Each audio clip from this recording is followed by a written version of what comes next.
This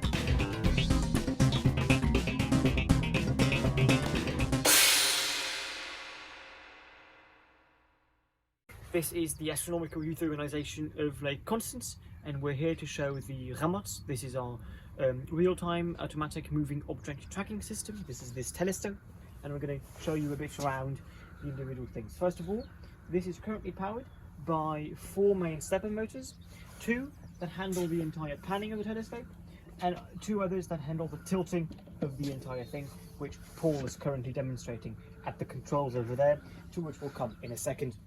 On top of that, we have a total of 4 different scopes mounted on here. We have a very small camera over here that's intended to be our main viewfinder to find objects very far away. Then we move to this Messier Bressé, which we can then use to find objects that are a bit closer. Then finally, as a last viewfinder, we have the C8 down here, which we could both use to film and picture deep skies and galaxies and the like. However, we can also use to find objects that are a bit nearer. And then finally, we have the large 16-inch mirror in the middle, which is on our own design mounted.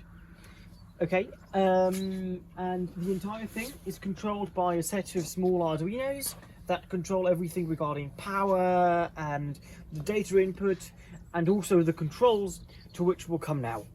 And the controls are currently being handled by Paul over there, who controls this all with a joystick, and is also capable of mounting and controlling everything regarding the cameras over here. First, briefly to the joystick controls. If he holds me, this handles the entirety of the moving of the telescope into the individual sides, which is then also reflected on the screens here, to which we'll come in a moment. We have two different manners of maneuvering the entire thing, which is one by having it remaining clicked and moving it, and in the second mode we can keep the current speed we have controlled, let it go, and it will continue at the current velocity. This is very useful for the tracking of objects that have a fixed speed that does not move, for example satellites and other things in that regard, also planes in some cases. Then over here we have this small little box here. This controls everything in regards to the cameras. On here we can control the autofocus on each camera through these buttons. We can control the shutter and the taking of images. Over here we can turn the cameras on and off. And over here, if needed, we have a manual focus which controls a small stepper motor. For example, let me just slide this over real quick. We control small stepper motors on the cameras that move the focus. I can show you this right here. If you please do the focus on the camera. Right here we have a small stepper motor that here rotates the focus if we wish to focus and change target. Now we'll give you a little show of the entire thing, and we'll try to show both a bit of what we have here and on the screens. So the clock tower is a nice example for that. It's about 3 kilometers away from here, give or take, and Paul is going to use the joystick to maneuver there, and now here we have it in view. And this is rather interesting because here we can easily demonstrate our 4 different telescopes we have.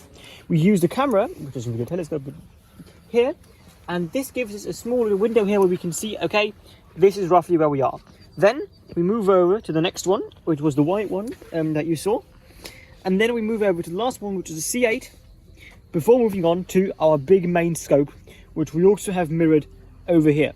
This allows us, especially in the examples of satellites, to track them very easily, because since they move at a vast speed, we need to be able to keep them in view in one first, center it there, and then move it on a step-by-step basis.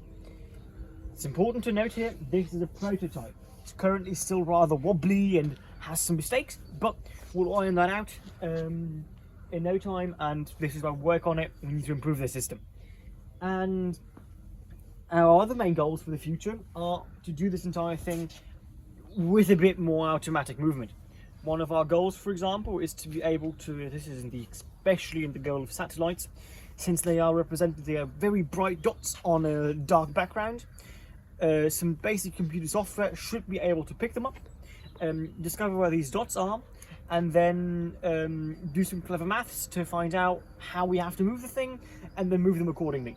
And then kind of center them on the first scope, and get them in the middle there, then change to the next one, send it there, and ideally we want to be able to have a video of a satellite or an ISS or some spy thing or whatever, and just look at it and have it pan around and have a 3-minute video without any human interaction, ideally. Bit of a pipe dream, but we'll get there one day, and I hope you'll be here with us. So, thank you for watching.